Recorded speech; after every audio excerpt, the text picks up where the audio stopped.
Engineering drawing जो है वह कॉमन विषय है सभी ट्रेड के लिए।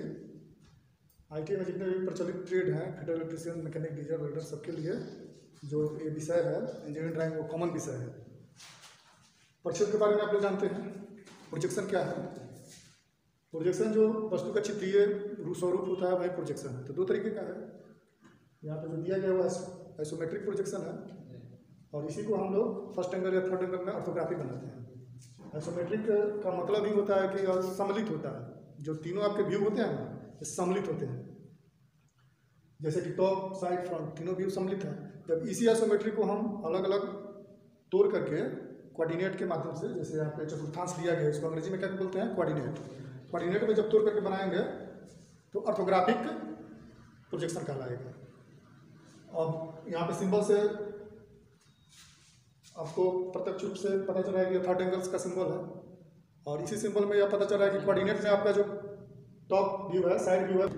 चलिए, ऑर्थोग्राफिक प्रोजेक्शन में कोऑर्डिनेट यहाँ पे बना हुआ है तो उसमें इस सिंबल से ही निर्धारित हो जाता है, थर्ड एंगल के सिंबल से ही, कि उसका टॉप, साइड, फ्रंट किधर बनेगा।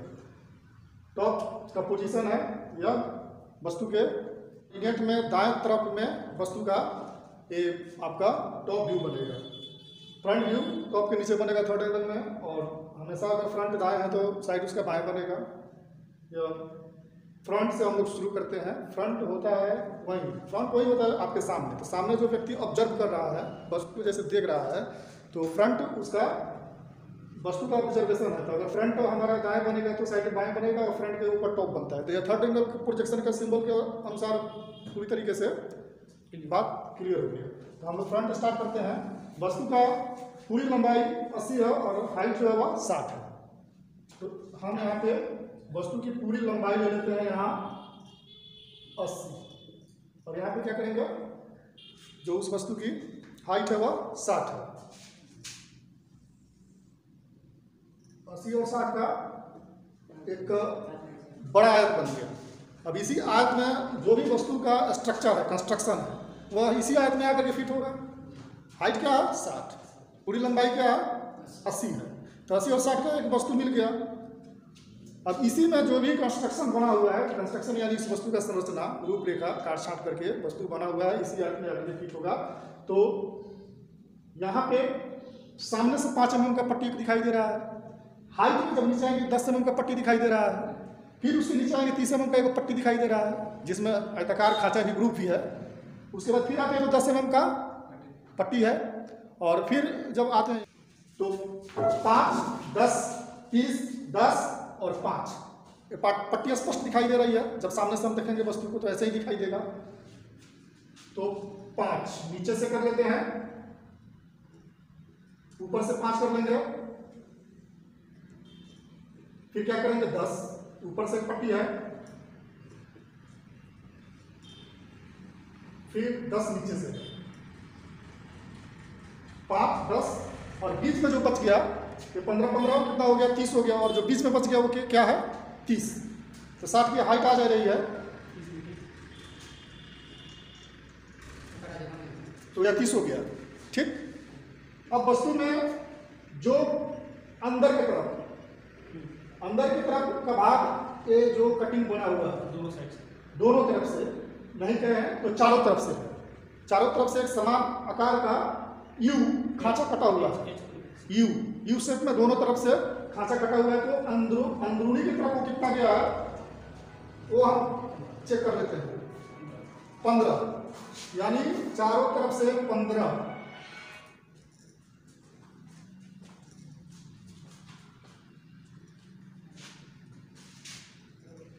का भाग, और जो बीच में एक आयत है वह आपका 30 × 20 का है। 30 × 20 का 10 mm का पोजीशन दोनों तरफ से छोड़ देंगे, और ऊपर जो होगा वह 20।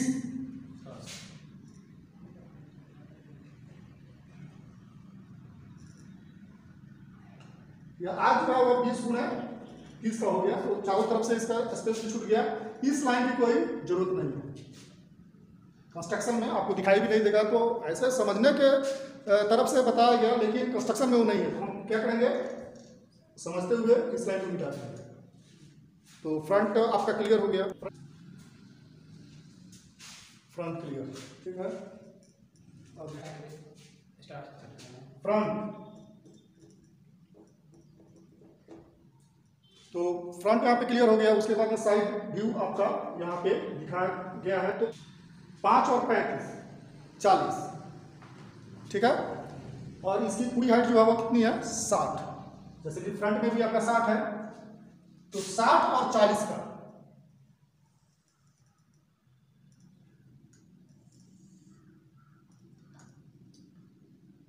ये 40 और यह 60 का एक आयत बन गया। अब जो भी आपका साइड व्यू दिखेगा वह आपका इसी 60×40 के आयत में आएगा। अब चलते हैं साइड क्लियर करते हैं। ऊपर से 5 और नीचे की तरफ जो आया है वो 5, यह ऊपर की तरफ से 5 और नीचे आया 5, ठीक उसी प्रकार का शेप है। इधर से 5 और एक गहराई जो गया है 5, ठीक। तो यहां से 5 और 5 की डेप्थ से ऊपर से हम काट लेंगे। ये 5 और ये 5, ये अगर 5 है तो यह क्या है 5। अभी इस लाइन की कोई आवश्यकता नहीं है। जैसा हमारा साइड का प्रोजेक्शन जो आइसोमेट्रिक है, जब हम साइड निकाल रहे हैं ऑर्थोग्राफिक में, तो इसके तहत हमको कंस्ट्रक्शन यही चाहिए।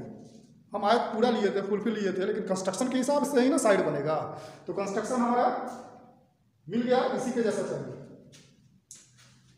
तो यहाँ पे भी देखेंगे एक बहुत मजेदार बात है। जब हम फ्रंट और साइड जब क्लियर करते हैं तो यहाँ से देखा जाता है कि मैचिंग कर रहा है कि नहीं। ये अलाइनमेंट होना चाहिए। फ्रंट का जितना लाइन है, अगर साइड के लाइन से अलाइनमेंट हो जाता है तो बहुत सुविधा हो जाता है। अलाइनमेंट हो गया तो परफेक्ट होगा। एक ट्रिक है, इसको हम ट्रिक मान के चलेंगे कि किस प्रकार से अगर फ्रंट हमारा एक बार में क्लियर है तो साइड उस तरीके से क्लियर कर लेंगे। तो इस ट्रिक से चलेंगे कि 5 mm का यह पट्टी है, तो साइड में जो शोल्डर जा रहा है इस पट्टी से मिलते हुए आ रहा है। यहाँ से अगर यह पट्टी मिलते हुए आ रहा है तो बैकअप लेते रहेंगे हम, फ्रंट से साइड का बैकअप लेते रहेंगे। तो 5, उसके बाद इस लाइन का क्लोजिंग लाइन आएगा और इस लाइन का एक क्लोजिंग लाइन आएगा। ये कितने का है, 10 का, और यह क्लोजिंग लाइन कितना हो गया, 10 का, ठीक। अब आ गया कि ये जो बॉक्स है उसमें जो ग्रुप बना हुआ है, ये ग्रुप बना हुआ है, ये तो साइड में दिखाई नहीं देगा, ये सामने से दिखाई देगा। तो जो लाइन दिखाई नहीं देता है वो लाइन हिडन लाइन के रूप में उभर करके आती है।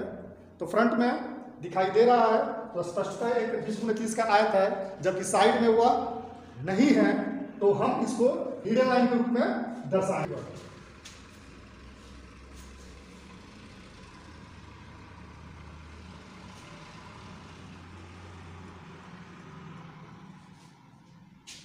तो जो साइड में हिडन लाइन आपका आया हुआ कहां से आया, यह जो आयताकार ग्रुप्स बना हुआ है वस्तु के फ्रंट व्यू का, वही साइड व्यू में छिपा हुआ भाग हो गया। तो इस तरीके से साइड क्लियर हो गया, ये हमारा साइड क्लियर हो गया। अब इसका डायमेंशनिंग कर दिया जाएगा।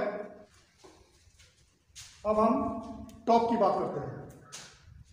टॉप में 80 और इसकी वही चौड़ाई, जो साइड की चौड़ाई होगी वही टॉप की चौड़ाई होगी। जब ऊपर से देखेंगे हाई और चौड़ाई आएगा।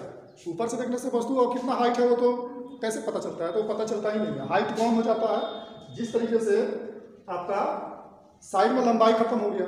साइड में लंबाई नहीं लिया गया है, हाइट और चौड़ाई लिया गया है। अब फ्रंट में क्या लिया गया है, हाइट और लंबाई, चौड़ाई नहीं होता है। तो चौड़ाई साइड से दिखाई देता है, लंबाई फ्रंट से दिखाई देता है। टॉप से हाइट नहीं दिखाई हो, हाइट ऊपर से देखने से वस्तु की पता नहीं चलता है, वह ऊपर का पूरा शेप पता चलता है। तो इस शेप में हमारा बॉक्स आएगा 40×80 का।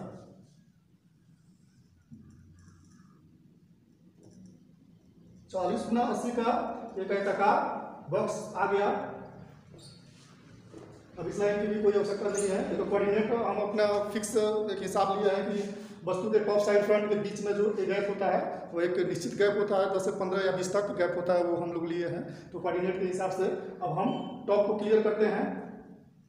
टॉप कितने का बक्स आ गया, 80 गुणा 40 का। अब ऊपर से वो दिखाई इसे देगा तो एक पट्टी दिखाई देगा 5 mm का, ये स्पष्ट दिखाई दे रहा है। तो ऊपर से दिखने पर एक पट्टी है 5 गुणे 80 का, तो ऊपर से एक पट्टी 5 mm का खींच दिए। बाकी